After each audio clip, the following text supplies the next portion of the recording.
네, 안녕하세요. 주식은 역시 기릿, 기릿의 기릿입니다. 오늘은 한국전력공사 한전과 함께합니다. 목표 2년에 3배? 기릿이 미쳤어요. 보유만 해도 돈이 나온다. 친환경은 원전이다. 내년 약달러 수혜주에 대한 내용을 담고 있습니다. 오늘 또 재밌게 즐겨주시면 감사하겠습니다. 자, 한국전력 남은 것은 정책 기대감. 하이투자증권 DGB에서 나온 리포트를 참고했고요. 한국전력에 대한 훈풍이 계속 불어오는 중입니다. 자, 그래서 저 기릿은 앞으로도 최소 3만원 갈 때까지 매일 옆에서 페이스메이커를 해드리도록 하겠습니다. 그래서 여러분들이 이 영상을 끝까지 보시고 정말 괜찮다 싶으면은 구독과 좋아요 눌러주시면 정말 감사하겠습니다. 자, 바이를 외쳤고요. 3만원이 목표가라고 합니다. 현재 가격은 21,600원, 상승 여력은 40% 정도 남짓이 되는군요. 자, 매출액을 보시면 2019, 2020, 2021, 2022년을 보면은 매출액은 그대로인 걸 볼 수 있습니다. 아, 성장이 안 되는 산업이구나. 하지만 영업이익이 어마무시하게 턴어라운드 한 거를 확인할 수 있었습니다. 그 이유가 뭐죠? 네, 올해 엄청난 저유가가 있었죠. 여러분들이 이제 차에 기름을 넣으면은 아주 작년과 다르게 엄청 싼 기름값을 확인할 수 있습니다. 되게 행복하죠. 기름 넣을 때 예전에는 5만원 넣으면은 아, 이게 반밖에 안 차나 했는데 이제는 뭐야 이만큼이나 차? 라는 그 정도를 느낄 수 있죠. 자, 그런 것 때문에 이제 저유가의 가장 대표적인 수혜주라고 볼 수 있는데요. 그래서 코로나 수혜주라고 우스갯소리로도 나오는 소리입니다. 그런 만큼 이렇게 영업이익이 개선된 걸 볼 수 있는데, 하지만 주가는 지금 그대로죠. 왜 그렇죠? 내년에도 그럴까? 아, 지금 근데 기름값 오르고 있고 지금 나도 이제 체감상 느끼고 있어. 5만원 넣으면은 이제 좀 줄어든 것 같단 말이야. 자, 그렇게 느끼고 있죠. 그런데 내년에도 내후년에도 그대로 이 실적 그대로 이어갈 거라는 그런 예상을 해냈습니다. 그 이유가 뭔지 한번 알아보시죠. 기름값은 다시 올라가는 거 아니야? 라는 질문에 대한 해답을 드리겠습니다. 하지만 그 전에 자, 방금 전에 말씀드렸던 그 부분을 못 믿으시는 분이 있으실 것 같아서 실적 개선은 주로 연료비 및 구입 전력비 감소에 기인한다.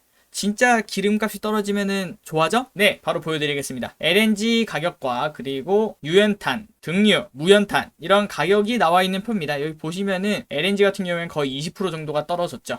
그만큼 이제 영업이익률이 좋아졌다는 걸 직접 확인할 수 있습니다. 이것은 한국전력공사 사업보고서에서 발췌한 자료입니다. 자, 그러면 이제 방금 전에 말씀드렸던 그 부분은 사실인 게 드러났고요. 자, 남은 것은 재고차 전력수급 기본계획과 연료비 연동제, 전기요금을 올리겠다라는 거죠. 어떻게? 연료비에 따라서 기름값이 올라갈수록 여러분들이 내는 전기요금을 좀 더 올리겠다라는 겁니다. 네, 그래서 연료비 연동제를 실시할 가능성이 존재한다는 거는 여러분들이 알고 계실 거고요. 그리고 배당도 목표가 40%라고 합니다. 버는 거에 40%를 뿌린다고 합니다. 그렇다면 올해 4% 정도 배당이 가능하고, 그리고 더 중요한 게 있죠. 자, 이제는 약달러 시대가 열렸습니다. 향후 1년에서 2년간은 약달러 시대고 플러스 원전 이용률 상승을 하기 때문에 한국전력은 더 좋아질 수밖에 없다는 것을 직접 보여드리도록 하겠습니다. 일단 첫 번째, 약달러 시대입니다.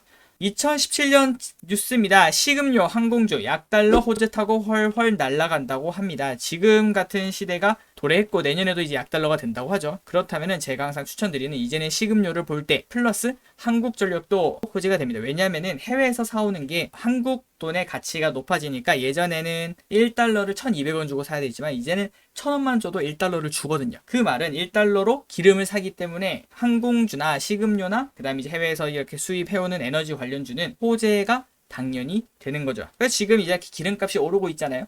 근데 기름값이 오르는 만큼 달러가 약해지고 있기 때문에 그만큼 상쇄를 시킬 수 있다는 겁니다. 당연히 호재죠. 자, 그래서 첫 번째인 약달러 호재에 대해서 알아봤고요. 자, 두 번째 원전 가동률에 대해서 말씀을 드리겠습니다. 원전 가동률 올해가 72.7%라고 하는군요. 당연히 이제 방금 3분기가 끝났을 때 사업보고서에서 발췌를 했고요. 72.7% 높은 건가? 잘 모르실 수 있죠. 그렇다면 작년을 보면 됩니다. 작년 2019년 당사 원전 이용률은 70.6%였습니다. 2%가 상승했죠. 원전 가동률이 2% 상승을 했습니다. 1%당 영업이익이 거의 1,900억씩 상승을 하는 경향이 있다고 합니다. 그러면 이것만 해도 벌써 3,800억이 상승을 했죠. 그리고 앞으로도 원전 가동률은 계속 상승 전망이라는 거, 이 부분도 이어서 보여드리도록 하겠습니다. 자, 확인하셨죠? 원자력 평균 가동률이 작년보다 올해 올랐다는 거. 자, 그리고 원전에 대한 얘기를 제가 계속 말씀을 드렸습니다. 원전을 우리나라도 가동률을 높일 수밖에 없다. 그 이유 첫 번째, 탈석탄 외친 일본. 우리랑 마찬가지죠. 탈석탄을 외치는 이유가 뭐냐면 석탄이 없어서요? 아니죠. 석탄이 없는 게 아니라 이산화탄소 배출량이 석탄이 어마무시하기 때문입니다. 그래서 친환경으로 다들 넘어가려고 하고 있죠. 친환경으로 넘어가다 보면은 친환경이 근데 효율이 좋을까요? 효율이 좋았으면 벌써 했죠. 근데 효율이 안 좋은 건 여러분들도 다들 알고 계실 겁니다. 효율이 안 좋다 보니까 석탄을 버리고 친환경을 선택을 했는데, 그러면 그렇다면 우리 전기도 같이 줄일 수는 없잖아요. 우리 전기는 계속 에어컨을 돌아가야 되고, 그다음 우리 이렇게 컴퓨터도 해야 되고, 핸드폰 또 충전해야 되고,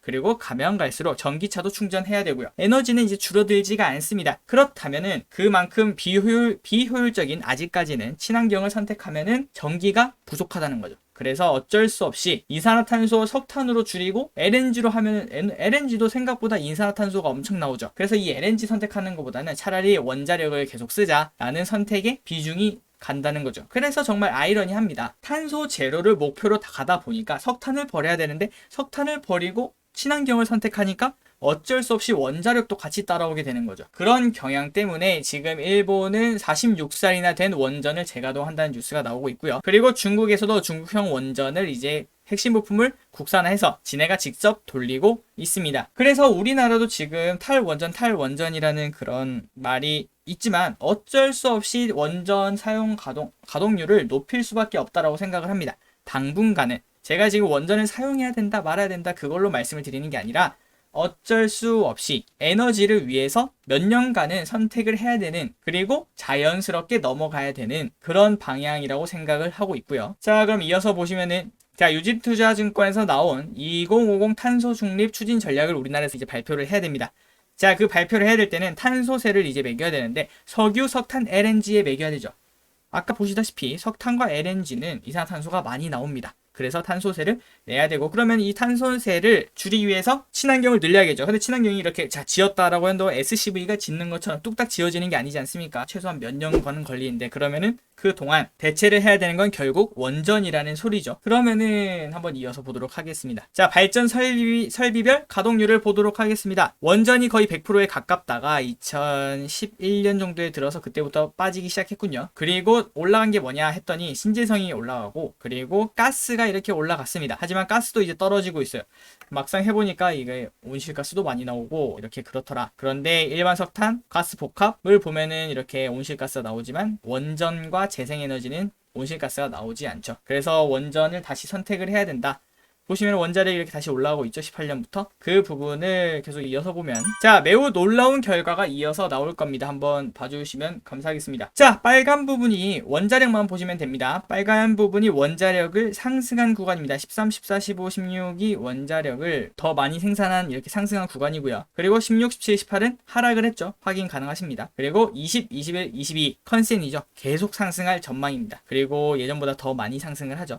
그리고 떨어지긴 하나 현재 2022년, 지금부터 2년이죠. 그 동안은 계속 상승을 할 전망이라는 거. 빨간색, 파란색 여기 기억나시죠? 이 부분 기억하고 계세요. 자, 일단 일봉에 보도록 하겠습니다. 이제 거의 끝났습니다. 일봉 2만원이면 더할 나위 없는 가격인 건 이제 다들 아실 겁니다. 2만원이면 더할 나위 없고, 지금 위치도 장기적 관점으로 매우 훌륭해서 그냥 한전을 매수하신다면은 그냥 분할 매수를 계속 하세요. 한 달 동안 그냥 하루 총 30개를 산다고 하면은 하루 한 개씩 사시고, 아니면 여러분들의 금액을 한 30분의 1로 나눠서 그냥 한 달 동안 분할 매수를 하시는 게 가장 깔끔합니다. 그리고 2만원이 오시면은 다시는 안 올 수도 있다는 그런 생각을 해봐도 좋을 거라고 생각을 합니다. 왜 Y? 자, 일단 빨간색, 파란색 아까 그거 까먹기 전에 바로 보도록 하겠습니다. 빨간색 2013년부터 2016년 말까지 이렇게 원전 상승률이 올라간 거 확인하셨죠? 그리고 주가 또한 여러분 보시죠. 상승을 한 걸 확인할 수 있습니다. 그리고 2016년 중순부터 2019년 1월 1일까지 계속 원전 가동률은 하락을 한 거를 아까 확인하셨습니다. 자, 이렇게 내려간 걸 확인할 수 있었고요. 자, 이게 다시 기억이 안 나신다면 한번 돌아가서 보시고 다시 돌아오시면 됩니다. 자, 그러면은 원전 가동률이 올라가니까 주가가 이렇게 올라가더라.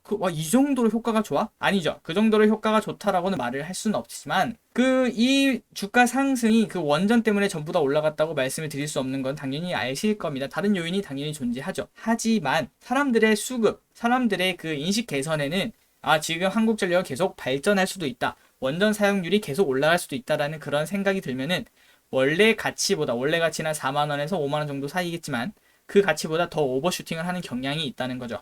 그래서 그럼 이번에는, 자, 지금까지 파란색으로 줄어들었죠. 자, 이번에 다시 원전 가동률이 2년간 올라갈 예상이라고 합니다. 그렇다면 주가는 어떻게 될까요? 이 부분만 본다면 당연히 상승을 해서 3만원은 너무 기본 아닌가라는 생각이 그냥 들 수 있겠군요. 자, 이 부분은 여러분들이 공부가 필요한 부분이라고 생각을 합니다. 저는 이제 3만원은 이 정도는 껌인데? 와, 50% 상승이 이렇게 쉬울 수 있나? 라는 생각을 하고 있는데, 하지만 너무 큰 산업이고요. 그 다음에 한전, 원전 그쪽에는 또 사람들의 이해관계가 너무 많이 충돌하는 부분이기도 하고 또 정치도 얽혀 있어서 쉽지 않겠지만 전기 요금을 일단 상승하는 거 그때부터 엄청난 상승을 이뤄낼 거라고 생각을 합니다. 근데 그것은 아무도 예측하지 못해요. 그냥 막연히 알고 있는 거죠. 곧 올 것이다. 그래서 우리는 분할 매수를 시작을 하는 게 맞다고 생각을 합니다. 자, 그러면은 제 말이 틀릴 수도 있겠죠.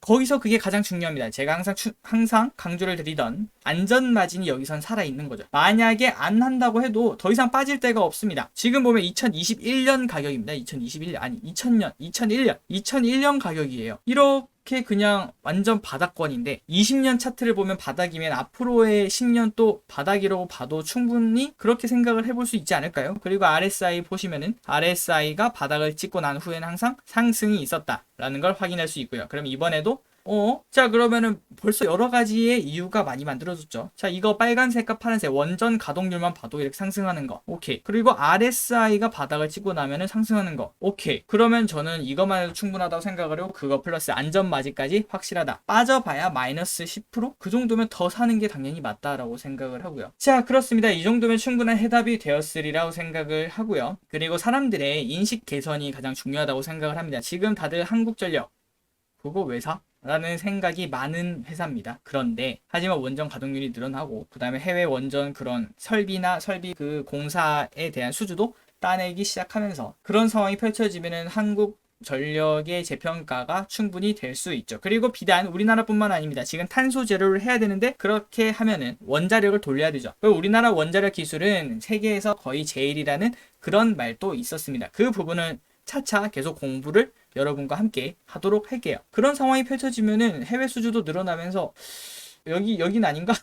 여기 최소한 3만원은 간다 라는 거를 충분히 확인을 할 수 있죠. 그 기간은 길어야 2년이라고 생각을 합니다. 2년 동안에 3만원이든 4만원이든 5만원이든 아니면 최고점인 63,700원이든 혹시나 갈 수 있는 그런 상황이 펼쳐질 수 있으니 한번 공부를 해보실 필요가 있다는 거죠. 저의 의견에 한번 동의를 하신다면은 오늘 이번 주말에 한번 한국전력에 대해서 스스로 한번 공부를 해보세요. 한번 사업보고서도 읽어보시고 리포트도 한 3-4개 읽어보시고 그리고 나서 한번 매수를 진행을 해보시는 게 저는 저 기릿은 매우 추천드립니다. 자 오늘 또 시청해주셔서 감사하고요. 매주 받아보시면은 되게 좋을 것 같죠? 그래서 지금까지 영상이 괜찮으셨다면은 구독과 좋아요 정말 누르시면 감사하겠습니다. 자 오늘 또 감사합니다. 기릿이었습니다.